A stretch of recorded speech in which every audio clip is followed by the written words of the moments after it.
Therapy dudes, take away your stress, put you in a good mood. If you had them over, they would eat up all your food. It's time for therapy dudes. I know I had to add that one in. I had to add that one You in. had Good to. morning. Good morning. Welcome to Therapy Dudes. This is Dan Fox and Andre Karkamaz.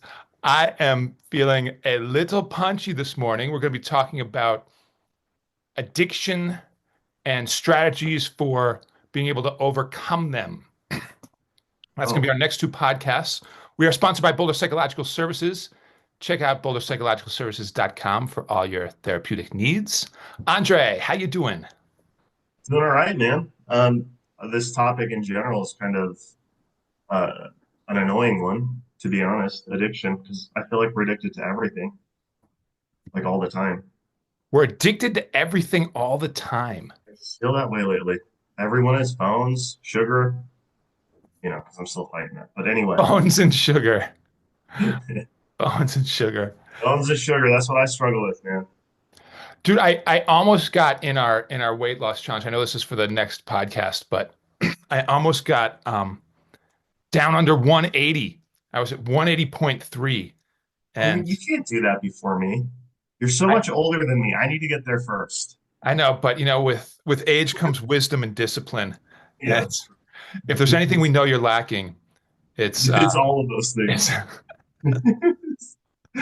um, so let's dig into this. The first thing I'd like to say is that anybody who is struggling with this, I really admire the willingness to look at it, think about it, challenge themselves because addiction is something that grows some neurological wiring in our brain that makes it very hard to push back against this. We feel our lizard brain starts to learn that the way to get us to do our addictive substance is to make us anxious, distressed, whatever it is that it knows will like dysregulate us and get that hit of whatever it is that it's looking for. And it wants that payoff and it wants it immediately. And our lizard brain controls the chemical drives that make it Right. feel like we are not going to survive unless we get whatever it is we're addicted to. And that's why it's so annoying, right? Because addiction is literally like unnecessary dysregulation, unnecessary anxiety and frustration. It's like, why am I moody right now? What is it that I'm missing?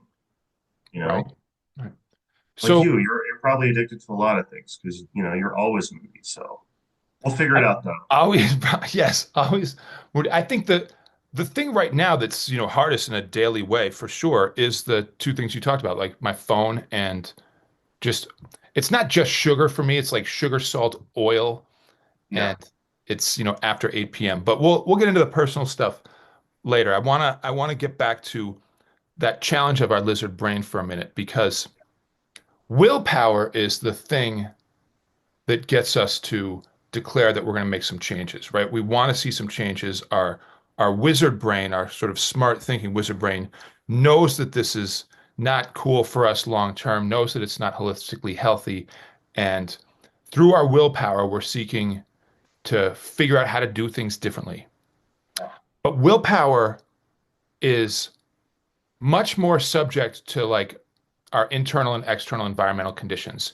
If we're tired, if we're in a bad mood, if something happened in our outside world, our willpower can ebb and flow. Yeah. Those chemical drives from the lizard brain, they're always ready, right? They can dump some chemicals into our bloodstream, into our nervous system, into our brain, and it ends up making us feel this incredible sense of urgency and energy to get what we are seeking. So I think one of the first challenges in overcoming addiction is recognizing that this is a campaign that's ongoing. It's not simply making a declaration that, hey, I'm going to quit this. I'm not going to do this anymore. It's having a more in-depth strategy about what we're going to do to minimize triggers, to overcome the urges when they come up, to shift our internal thought environment and our external physical environment so that we have things in our world that are conducive to helping us with those triggers and urges, and to also create a proactive lifestyle that helps to give us some positive payoff, right? That's like a replacement for those addictive behaviors with something that is more holistically healthy. So it takes a lot in this campaign. And like any campaign, there's going to be ups and downs. If we backslide, it doesn't necessarily mean that, oh, everything's ruined. Forget Right. it. There's no way I'm ever going to overcome this. Right. Well, you're rewiring your brain. You said this earlier. It's a physical rewiring of your brain when you're addicted to something. It doesn't matter if you're taking in substances or not. What you're doing is you're activating the reward system, and you're equating it to a certain behavior or substance or, activity. So it does take time. And I think addiction, to your point, really requires like a battle plan because it is kind of a battle. You're fighting against very real physical and psychological experiences that are super uncomfortable. And oftentimes people try to do this by going cold turkey. And like you said, they feel like if they slip up, then oh, it didn't work. And they just go back into their, behavior. But here's the thing, you can't just replace something addictive with nothing. You need to occupy your time in a different way that teaches your brain that this is also something we can work towards, right? Like there has to be a different way to activate the reward system. Right, right. And here I think is another trick is that when we try to replace those addictive behaviors with things that are healthy behaviors, Yeah, like getting exercise, journaling, meditating, talking to a friend, sometimes people cleaning their space is a good thing, getting outside, reading a book. yeah, There's distracting ourselves can count, right? Distracting our lizard brain. Um, there's a lot of um, pushback from our lizard brain because it wants that immediate chemical change that it gets from ingesting, inhaling, imbibing a substance, right? So if our lizard brain is used to being at a low, low, low point, and then boom, we take a hit on our vape pen, or we have our first sip of alcohol, or even like, grab our phone to do the first couple of clicks. We get a dopamine rush. We get a chemical change in our body. Sometimes it's from that actual, like, literal chemical that we've ingested. And when it's that, it's particularly challenging because we're getting an artificial change. And our lizard brain starts to get used to the idea that when I'm down, the thing that I need to fix it is this quick, immediate change where I'm at 0 and now I'm at like an 8. And right, that is not how most of our healthy activities play out in terms of our neurochemistry and our physical well-being, almost none of them. right? It's sort of like if we're at a 0 and we're like, I'm going to get some exercise or I'm going to journal. It's like 0, 1, 2, right? It kind of like gradually goes up more slowly in Right, time. So if after 3 minutes we're going, all right, this journaling doesn't work. It's like, well, of course it doesn't feel the same as it would if we took our substance in. right. And we need to actually be retraining our brain to tolerate that distress and to associate a gradual improvement with something that's very positive and healthy, and that quick fix with something that's dangerous and negative. Right. And the good news is that over time, the more that we do our healthy strategy, the more our lizard brain does create that association and gives us a little boost in anticipation of, oh, good. Well, the other aspect of that is you have to be able to increase your window of tolerance for distress. You cannot go about changing addiction without learning how to emotionally regulate and learning how to sit in the discomfort, right? Like it is about sitting in that part of you that feels like I need this now, and that anxious part of you and that impatient part of you that's driving you, and giving yourself the ability to, you know, be okay with it. Sit there, work on breathing exercises, like remind yourself, I'm okay right now. I'll survive through this. There's Right? plenty of ways you can do that, but you can't really go about change in addiction without addressing the window of tolerance for distress that you have. Because you're right, everything that we're addicted to is a 0 to 10, and it's in 2 seconds. And if you take that away, like it's going to feel distressing. Absolutely. All right, so what would you do if you're, in the middle of a big urge? Everything was kind of going fine. Something happened, a thought or an experience in the environment, and whoomp, suddenly there's this strong urge. Now we know that if we can just do something that is biologically relaxing, right? Deep breathing, stuff like that, that after 2 or 3 minutes, the chemical hit of that urge subsides and we can be back to a better place. But a lot of times, 2 or 3 minutes of just being in some peaceful, happy place after we've had an urge feels like it's impossible. So what do you recommend? What do you actually do? I mean, the way that I've been working on this, and you named it, a biological stimulation, a physical stimulation. Like I will take a cold shower, for instance. Like it really snaps me out of whatever I was feeling, whatever kind of pull I was feeling towards an addictive behavior. Because I don't know if you've taken a cold shower, but they're quite uncomfortable. But they also release, a good amount of euphoric chemical. I don't know if it's dopamine or what it is, but I feel really refreshed after I take a quick cold shower. And when I was working through addiction to screens a long time ago, that's what I would do. And I'd follow it up with a plan. Well, I got out of the shower. I'm going to go on a walk now. I'm going to go on a walk down the street. I'm going to go to the coffee shop, grab a coffee, and walk around, because anything that made me present centered helped me pull away from the addictive behavior. So that's something I would suggest. Like, is there something that can pull you out of the physical sensation that is so comfortable that you're just like, no, I'm good in my body right now. I don't need to change. Nothing's changing, and all I can do is sit here and feel into that anxiety of what I want to be doing, which is staring at a screen. Yeah. So, Yeah. what would you do? Well, I like what you're saying a lot.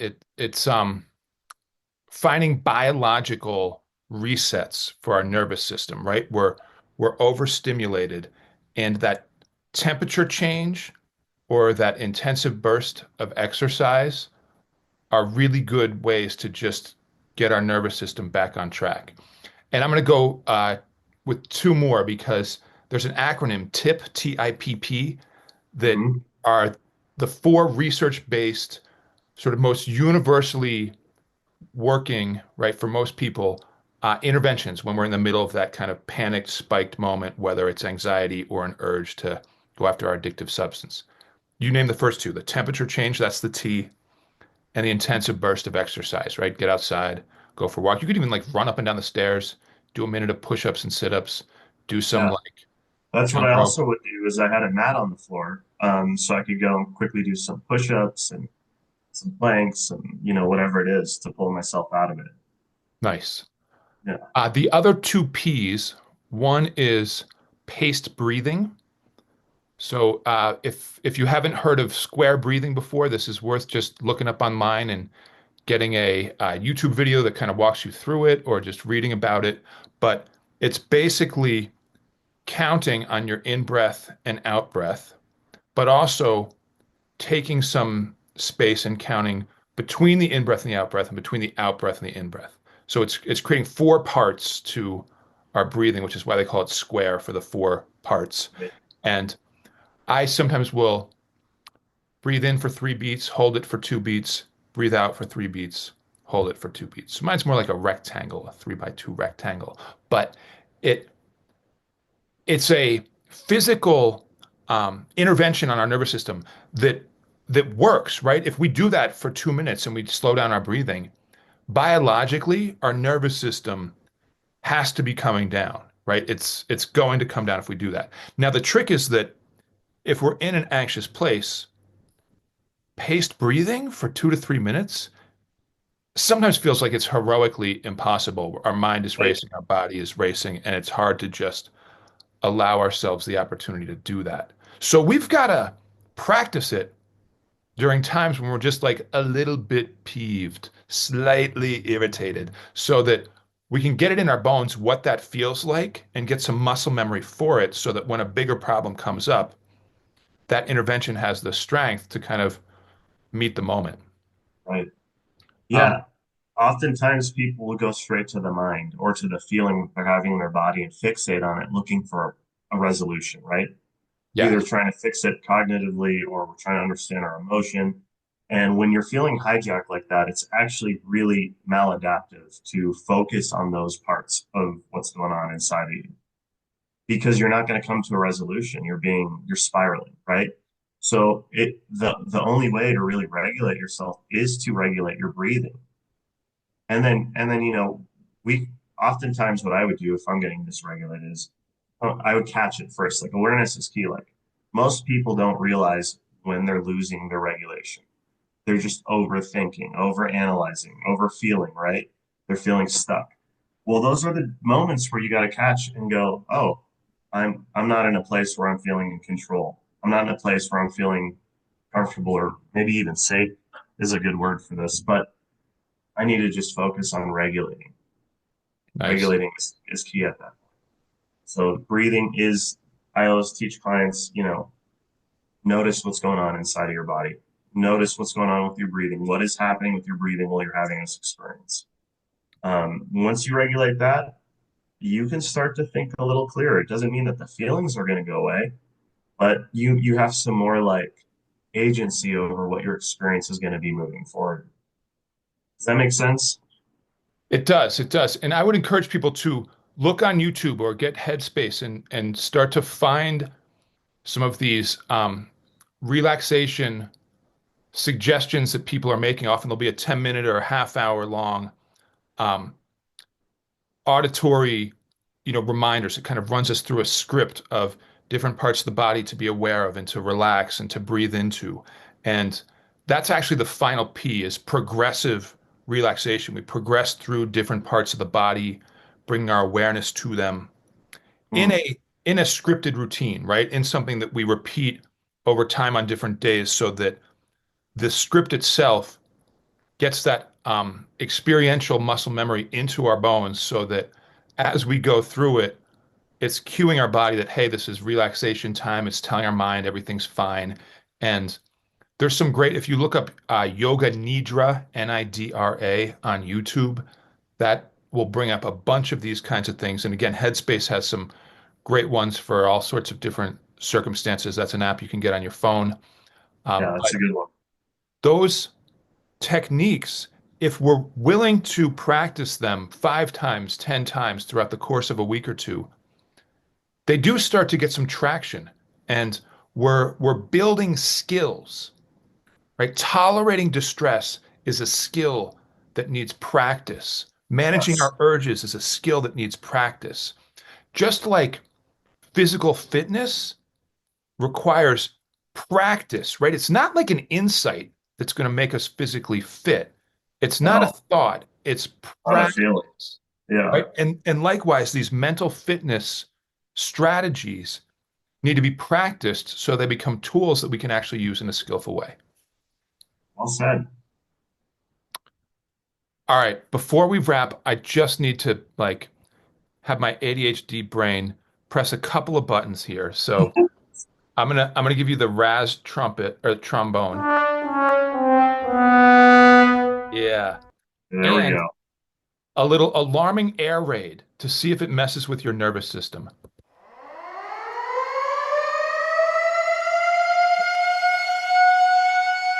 All right, crisis, Andre, crisis. How do you calm yourself down? What are you going to do? I don't know. This messed me up, man. I don't even know what to do. Like, I just want to run away. I'm fine. That didn't get me. Um, but probably what I said, right? Like, notice what's going on inside if I'm getting dysregulated, breathing, um, focusing on calming myself down that way, and reclaiming a hijacked nervous system would be priority. Nice. My final thought on this one before we wrap up is that we want to develop a network of support. We want people that can hold us accountable, it may be useful to get some, professional help from an addictions counselor who can really help dial in what our specific personal challenges are and the Right. strategies that we need to be practicing to overcome those. But having that team of people that are on your side and aware of what you're trying to do and can help you through those tough moments is often an essential part of making these changes permanent. Yeah. Um, well, good luck. Good luck to us and everyone struggling with addiction, especially you. It's happening at the end of our podcast. You can't stop pressing buttons, man. Can't stop pressing buttons. Here's our final one. Thanks for listening. Like and subscribe because we all know that I'm addicted to that kind of ego boost. Therapy dudes, take away your stress, put you in a good mood. If you had them over, they would eat up all your food. It's time for therapy dudes. Therapy dudes, take away your stress, put you in a good mood. Listen to them anytime you're coming unglued. Time for therapy dudes. Time for therapy. Time for therapy. Okay, let's keep it moving.